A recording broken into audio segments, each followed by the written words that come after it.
My family had just purchased our first television in 1957, just in time for the national news about Little Rock Central High School when the governor of Arkansas blocked the integration process. And I remember my mom crying, just weeping, and she said, "This is shameful.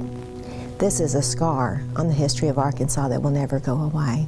And it always seemed very strange to me that after we used our school books, that they would go to the African American children for them to use. And I thought, why don't we all go to school together and all use the same books? This is very strange.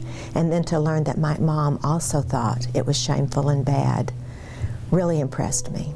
My mother had always wanted to be a teacher, but she didn't have an opportunity to go to college.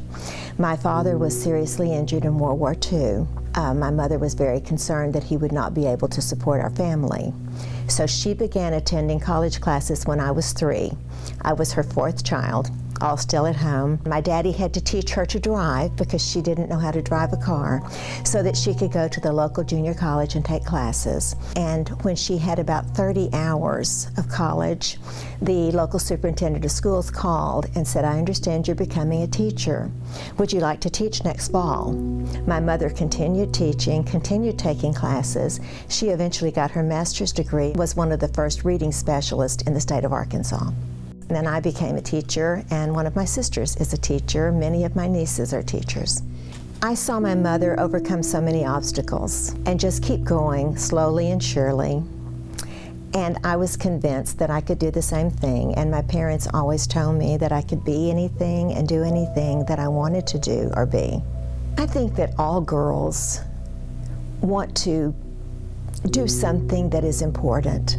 They want to do something that they see as having significance, whether that's significance in their family or significance in their community or significance in the world at large. I think each of us has a desire in our hearts that we want to make a difference where we live. And I see that in little girls everywhere I go and in young women. I think it's really hard for young women, and because I know it's hard for me as an adult, to put off the immediate gratification of something for the long-term goal.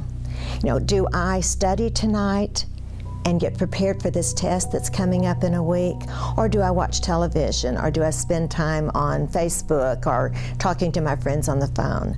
If we can learn to put off the immediate fun or the immediate pleasure for a long-term goal, like going to school, furthering our education, learning more about something, I think that's one of the best lessons that any person can learn to do.